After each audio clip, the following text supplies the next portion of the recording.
Oi, pessoal, bem-vindos a mais uma aula de linguagem de programação C, onde a gente vai detalhar o funcionamento de ponteiros quando a gente passa ele como parâmetro de função.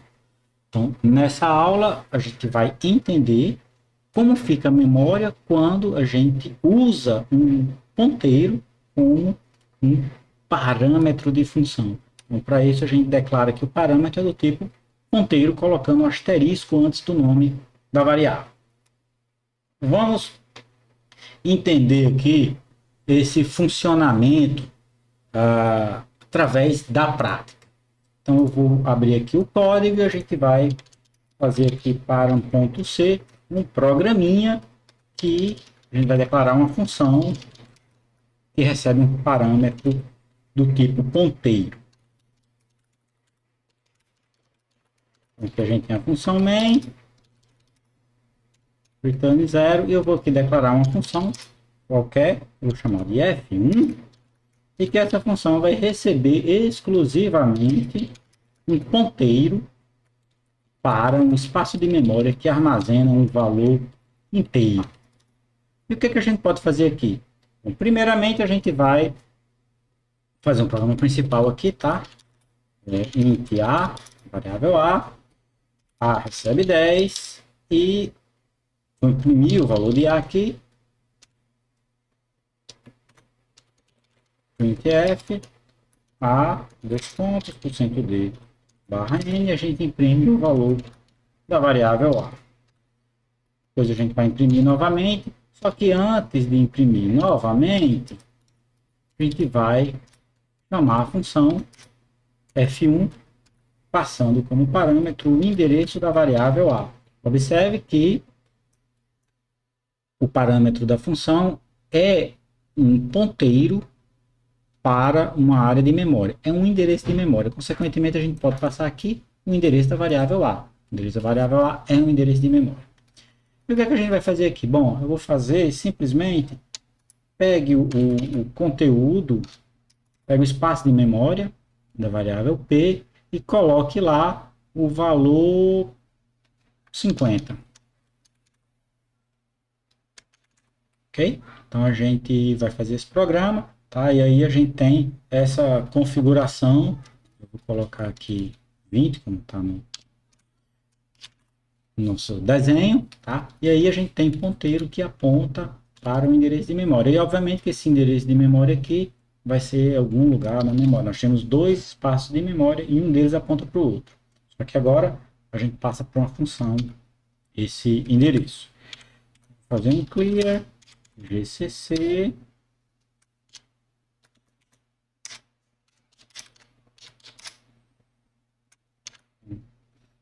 compilamos.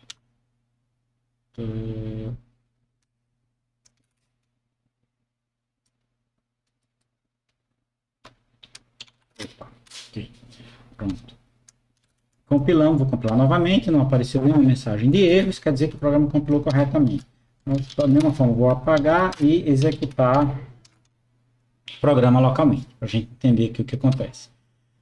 Então, beleza, faz total sentido aqui. Quando a gente recebeu a variável como parâmetro, a gente alterou o conteúdo do espaço de memória apontado pelo parâmetro. Então, primeiro uso prático de ponteiro: alterar o valor de uma variável em uma função em que a variável não faz parte dessa função.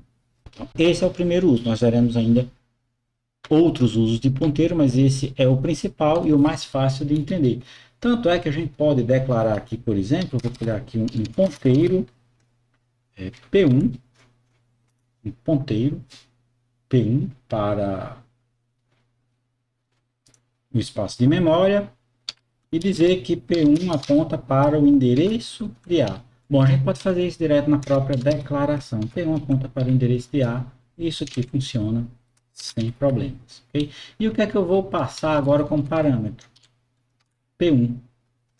P1 armazena um endereço de memória. Então, eu estou passando como parâmetro aqui o valor armazenado em P1. Consequentemente, o P aqui vai receber o valor armazenado em P1. Para efeitos práticos, nosso compilou corretamente, nosso programa, para efeitos práticos, vai executar da mesma forma. certo? Só que aí, o que acontece quando a gente faz isso? Nós temos aí a memória e em outra área de memória a gente declarou uma variável PA, cujo conteúdo é o mesmo de P. Tá? Quando a gente chama a função, a variável P é criada. Aqui no caso, a gente tá, o PA é local e o P é remoto, tá? Então o P recebe PA. Lembra que antes de chamar a função aqui, a gente faz com que P recebe PA. A gente, eu digo, o compilador, programa durante a execução. E essa atribuição aqui é feita para essa variável para cada chamada. Vou colocar aqui PA, coloquei P1, vamos colocar PA para ficar. Então, esse é um primeiro uso de ponteiros. Então, você tem um parâmetro, por exemplo, de uma função qualquer, vamos chamar aqui uma função de troca, onde eu recebo P1,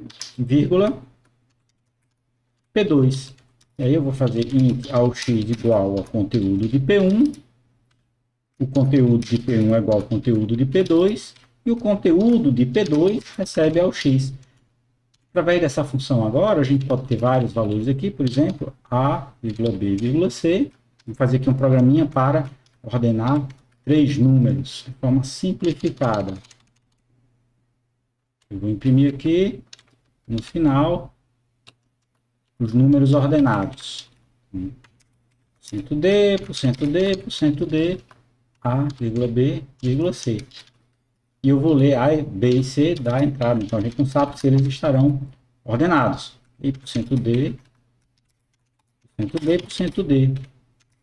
Coloque o primeiro valor lido no endereço de A, o segundo valor lido no endereço de B e o terceiro valor lido no endereço de C. E aí, o que a gente faz? Se A maior que B, vamos mandar trocar o que está em A com o que está em B. Se A maior que C, vamos mandar trocar o que está em A com o que está em C. Se B maior que C, vamos mandar trocar o que está em B com o que está em C. O uso de ponteiro já nos permite passar como parâmetros um espaço de memória. A gente manipula esse espaço na função. E a função cada vez recebe um espaço de memória diferente. Tá? Então, se a gente fizer a compilação, não deu nenhum erro, vamos executar. E quando eu executar, colocar, por exemplo, 20, 30, 10, ele vai mostrar 10, 20 30. Executar novamente, 10, 20 30, ele vai mostrar 10, 20 30. Executar novamente, 30, 10, 20, ele mostra 10, 20 30. Então, nós estamos usando uma função para trocar o valor de variáveis. Então, é comum a gente ter uma função que realize algum processamento e altere um valor de uma variável. Tá? Se a gente tem aqui no nosso código principal várias variáveis que a gente precise mexer com elas em alguma função, a gente pode passar os ponteiros. Tá? A função retorna apenas um valor. Nesse caso, a gente quer literalmente trocar os valores de A e B. Okay? Então, um exemplo prático, quando a gente tiver programando, é passar a referência explícita, o ponteiro para uma função, e a função pode manipular o conteúdo desse endereço de memória. Ok? Então, vamos finalizar nossa aula. Esse foi o nosso primeiro uso real e prático de ponteiros, e na próxima aula a gente continua com manipulação de conteúdos de endereços de memória. Até lá!